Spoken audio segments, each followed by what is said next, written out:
Welcome to the Elite BSC podcast, where our entire focus is helping commercial janitorial contractors succeed. You want a growing company, a thriving team, and healthy profits, and we are here to help.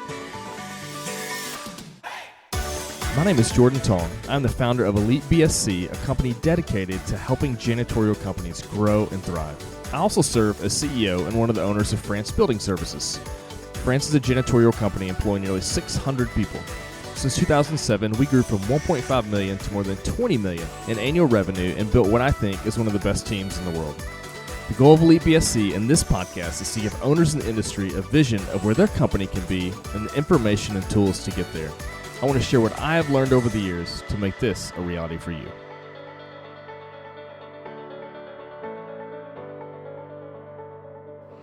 Hey guys, Jordan here with Elite BSC. So hey, we're coming off of an exciting week for us here at Elite. We had our conference earlier this week, Monday, Tuesday, and Wednesday in Louisville, Kentucky. In the past, we've done workshops, and they're smaller workshops, and they're typically at our home office here in Owensboro. It's kind of a small town, but we decided to do something a little bit bigger this year. Instead of doing workshops, doing one conference. And we had about 150 spots that we were trying to fill up to make this event full, and we did that. And it was an amazing event, and so much of what made it great is it was just a group of people that embody who we are at Elite, and you could feel that in the room and the conversations and the friendship and the purpose and the hope, and all of the ingredients were there for just an awesome time together, and it certainly didn't disappoint, I don't think. And so what I want to share here is on Tuesday night at the dinner on Tuesday, after sort of a long day, and people were probably tired of hearing other people talk, but I gave a short talk. It was only 10 or 12 minutes long. That was my attempt to outline or cast a vision for what we believe at Elite BSC, what we believe at France, a vision for what the industry could and maybe should look like. And it was sort of a reminder to the group of who we are and who we're aspiring to be. It was sort of a maybe a call upward to, hey, let's aim for this together. And so it just so happened that there was somebody in the crowd that was nearer the front that recorded this on their phone. And so I've got the audio for this short little talk. And a few people had asked if I would put that out there. So I published it on YouTube. And I may, redo this again at some point. And I thought about recording this by just redoing the talk right now. But there's something about doing it live that's just a little bit different. So with all of the ums and uhs and the room noise, etc. I've tried to edit some of that out. I wanted to post that here on the podcast, so it'd be something that'd be easy for you to share. And I hope you find this encouraging. I hope you find it, inspirational. I hope you find it giving you direction or affirmation in the direction you're already going.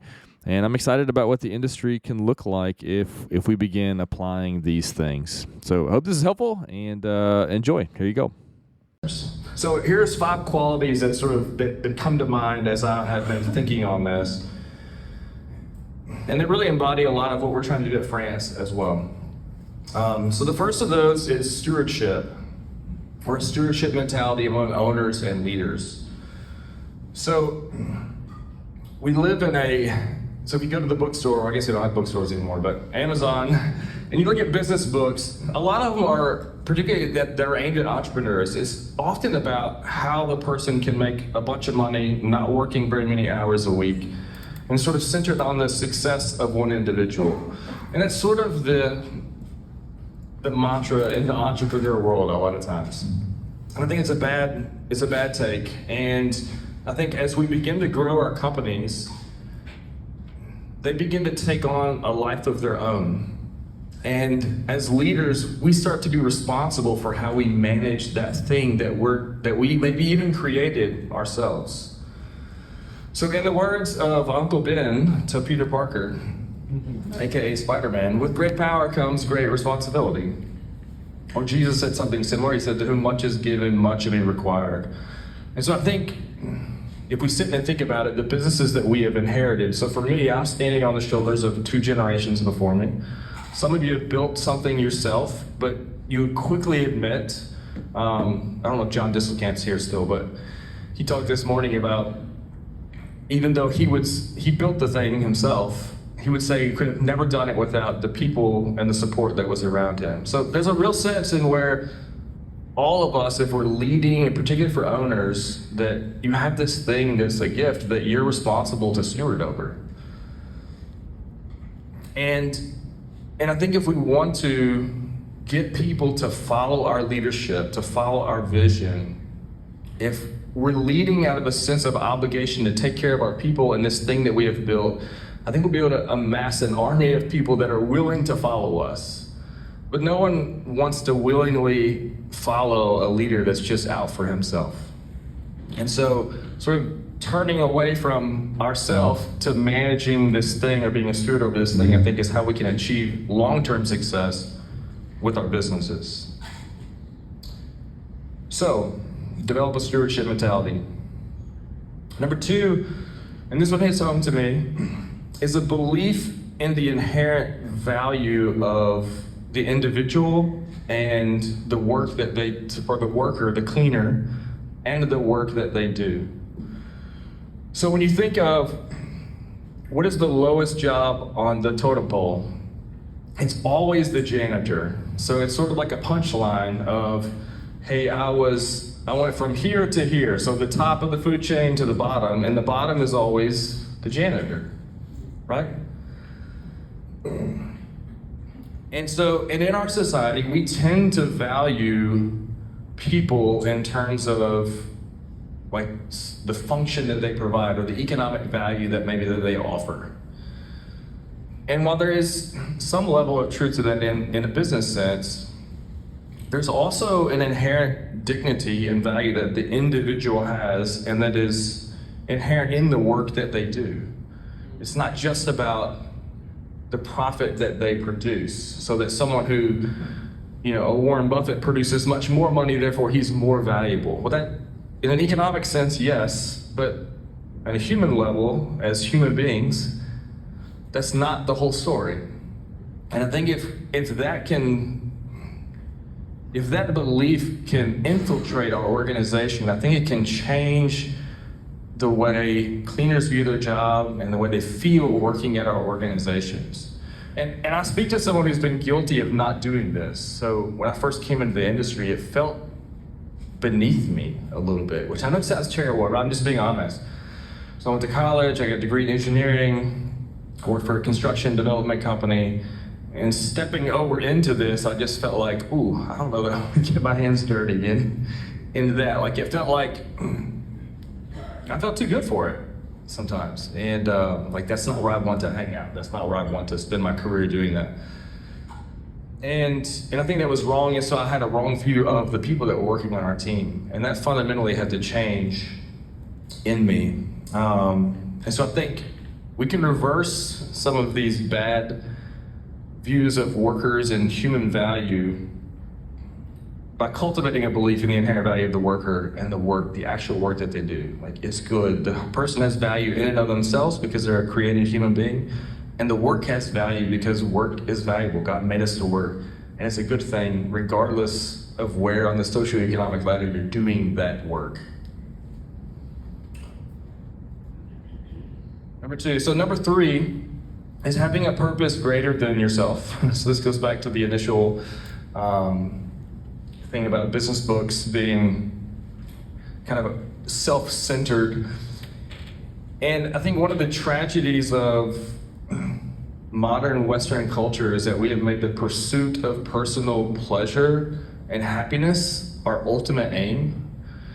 And in doing so, we've become the most depressed, most lonely, most medicated society in the world. And there's a quote, as I was thinking about this particular topic, there's a quote that has stuck with me that C.S. Lewis said, and I don't even remember the book that it was written in, but he says, aim at heaven and you will get earth thrown in. Aim at earth and you will get neither. It seems a strange rule, but something like it can be seen at work and other matters. Health is a great blessing, but the moment you make health one of your main direct objects, you start becoming a crank and imagining there's something wrong with you. You're only likely to get health provided you want other things more: food, games, work, fun, open air. In the same way, we shall never save civilization as long as civilization is our main object. We must learn to want something else even more. And so I would say, as we think about leading our companies, we need to think about a purpose or an end goal that is bigger than ourselves, or bigger than the temporary material wants or needs or desires that we have. And those are important on some level. But if we want to get a group of people to follow us in this business that we're doing, we have to have something beyond ourselves, something bigger than ourselves, that can call those people up to be a part of that.